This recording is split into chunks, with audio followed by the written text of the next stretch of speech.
Welcome to the deep dive. Today we're tackling something really common, lower back pain. Mm-hmm.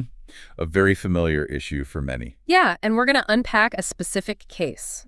David, a 29-year-old stay-at-home dad who's suddenly dealing with this. Right. We've got a teleprompter script detailing his presentation, so that's our main source here. Okay.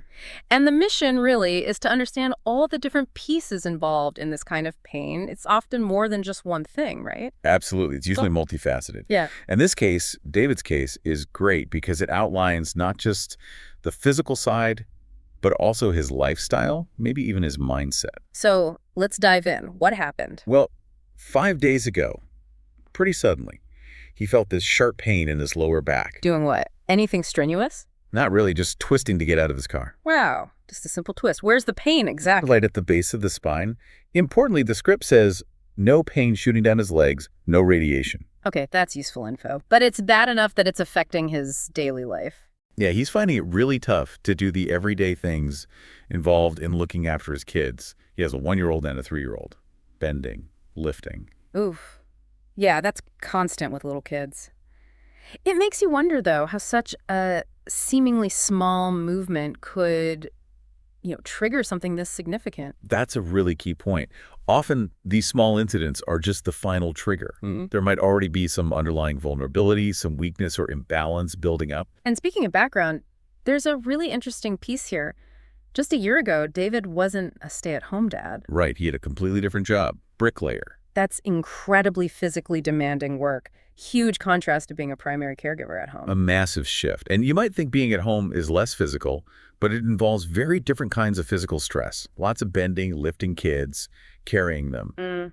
It's repetitive in a different way. So could that job change be a factor, like maybe some deconditioning from not doing the heavy lifting anymore? It's definitely something the script points towards considering. His body adapted to bricklaying, and now the demands are different. Some muscle groups might have become, well, less conditioned for the specific stresses of childcare, potentially making him more susceptible to injury during those movements. Okay, that makes sense. And then there's his exercise routine. Yes, the 50 sit-ups a day. He's doing them to stay strong, which sounds like a good intention. It does, but the script suggests this might actually be contributing to the problem, ironically. How so? Aren't sit-ups good for core strength? Well, yes and no. They primarily work the superficial abdominal muscles, the rectus abdominis, the six-pack muscles. Right. But they don't necessarily engage the deeper core stabilizers as effectively. Muscles like the transverse abdominis and the multifidus deep in the back. And those are the important ones for, like, spine stability. Crucial for it, especially during movements like bending and lifting. If the superficial muscles are strong but the deep ones aren't pulling their weight, you can get an imbalance. So when he's bending over to pick up his kids, his spine might not be getting the deep support it needs, putting more strain on the lower back structure. Exactly. That imbalance could definitely increase the load on his lumbar spine. So the recommendation is to maybe switch exercises. Yeah, the script suggests things like planks or bird dogs. These tend to engage those deeper stabilizers more effectively without putting as much direct compressive force on the spine as sit-ups can. That's a really important point for listeners, I think. Core strength isn't just about the visible abs. Not at all. That deep internal corset is vital for protecting your back. Focusing only on the surface can, create these risky imbalances. Okay, now let's shift gears a bit. There's also a psychological component mentioned. David apparently has a no pain, no gain mentality. Yes, and a high pain tolerance. On one hand, you might think, okay, he's tough. But the script flags this as a potential concern. Why? Well, that combination, high pain tolerance and believing you need to push through pain, can be tricky during recovery. Right. He might overdo it. Precisely. He might interpret the discomfort that comes with therapeutic exercise as something he needs to push through harder, potentially aggravating the injury or causing a new one. It's such a fine line, isn't it? You want people to be engaged in their rehab, but not to the point of harm. Exactly. So a big part of his management, according to the script, needs to be education, helping him learn to differentiate between that safe, therapeutic discomfort or stretch and the kind of pain that's a warning signal to back off. Empowering him to listen to his body more accurately. That's the goal, understanding that sometimes less is more, especially in the early stages of healing. Okay, so what did the actual physical exam show? What did they find? The script notes lumbar muscle spasm, which is pretty common with acute back pain. And tenderness when pressing along the paraspinal muscles, those are the ones running alongside the spine and also in his glutes. So definite signs of muscle guarding and irritation. Yes. And given that it's an acute injury, the initial approach needs to be cautious. No aggressive manipulations or anything like that right away. Definitely not.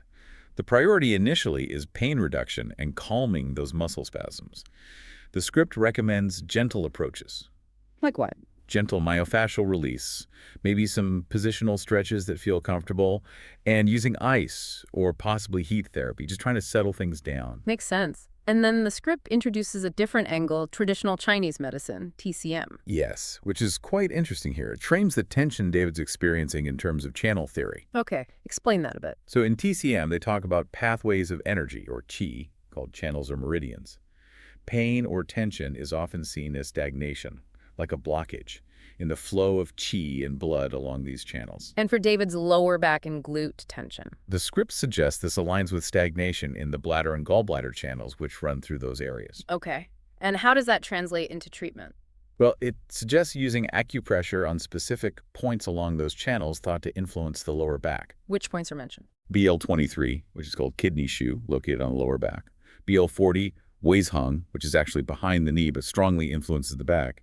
And GB30, Huantiao, which is in the buttock area. So pressing on these points is meant to help unblock the channels. Essentially, yes. To encourage the flow of qi and blood, reduce stagnation, and therefore relieve pain and tension. It's a different framework for understanding and interacting with the body's processes. The script also mentions cupping. Yes, specifically along the bladder channel on the back. Cupping uses suction to lift the tissues, which can increase blood flow, release muscle tension, and in TCM terms, draw out stagnation. It can be quite helpful for his muscle spasms. So integrating these different approaches seems key. What does the overall treatment plan look like? It's phased, right? Yes, a phased approach makes a lot of sense. Phase 1, the first week or so, is all about getting that acute pain and spasm under control. So the gentle stuff, myofascial, maybe the acupressure, ice. Exactly. And crucially, activity modification. The script advises temporarily stopping the sit-ups, obviously, and maybe lifting carefully, using a squat technique if he has to lift. Got it. Calm things down first. What's phase 2? Phase 2, maybe weeks 2 through 4, is when you start to introduce more active rehab, assuming the acute pain is settled. Like the core exercises you mentioned earlier. Planks, bird dogs. Yes, introducing core stabilization exercises. Also working on hip mobility, because stiff hips can often contribute to lower back strain. That makes sense. Anything else in phase 2? The script mentions possibly considering gentle spinal decompression techniques like dead hangs from a bar or maybe seated traction, but only if David tolerates it well. It's not for everyone. Okay, gentle rebuilding and improving movement. Then what? Phase 3? Phase 3 is more ongoing, long-term. This is where you really address the underlying biomechanical issues to prevent recurrence. Like strengthening specific muscles? Big focus on glute strengthening. Strong glutes are essential for supporting the lower back and also ergonomic coaching. Teaching him how to lift and move safely while caring for his kids. Exactly. Coaching on body mechanics for those specific childcare tasks, lifting from the crib, carrying, bending, that's absolutely vital for someone in his situation, making those movements efficient and safe. That practical application seems crucial. Now, the script raises some good discussion points, too.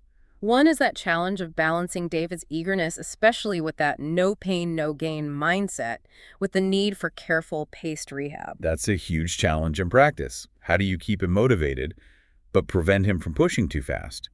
It comes back to that education piece, constant communication, setting realistic short-term goals. And really explaining the why behind the phased approach. Absolutely. Emphasizing that proper healing now leads to better long-term function, rather than risking setbacks by rushing. Another point raised is about his high pain tolerance. Does that mean we should be extra vigilant for any red flags or more serious signs he might be ignoring or downplaying? That's a really important consideration. It's possible.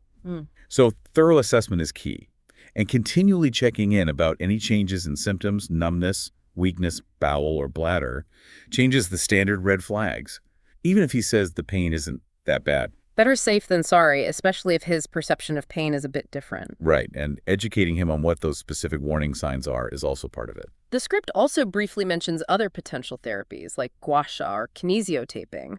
Are these just add-ons? They can be useful adjuncts, yeah. Gua sha is that gentle scraping technique to release muscle tension and improve circulation. Kinesio tape can provide some support or facilitate muscle function. They wouldn't usually be the primary treatment, but they could complement the main plan depending on his specific needs and response. Listening to all this, David's case feels very relatable. So many people deal with back pain. Mm-hmm. It's incredibly common. And it really drives home that it's rarely just about the one thing that seemed to trigger it. It's the whole picture, isn't it? The job history, the daily activities, the exercise choices, even how you think about pain. Precisely. It highlights the need for a holistic view. You can't Yeah. just look at the painful spot in isolation.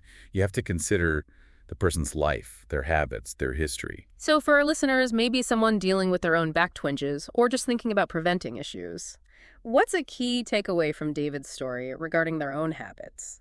I think it's that reminder to consider the whole picture for yourself, too. How do you move throughout your day? What are the repetitive strains, maybe from work or even hobbies or caring for family?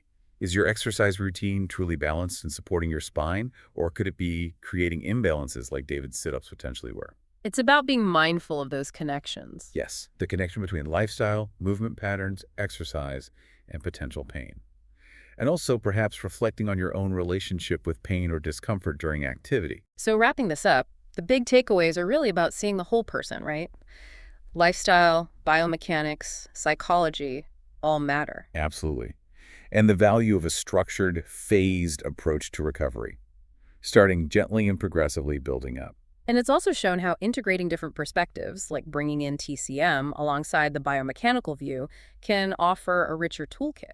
It definitely broadens the therapeutic options and can resonate differently with different people.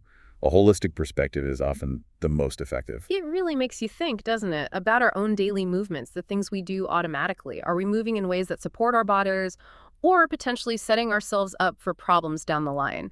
Maybe being more conscious of that difference between pushing through discomfort beneficially versus potentially causing harm. That's a great final thought. Awareness of how we move and how we respond to our body's signals is fundamental to long-term physical well-being.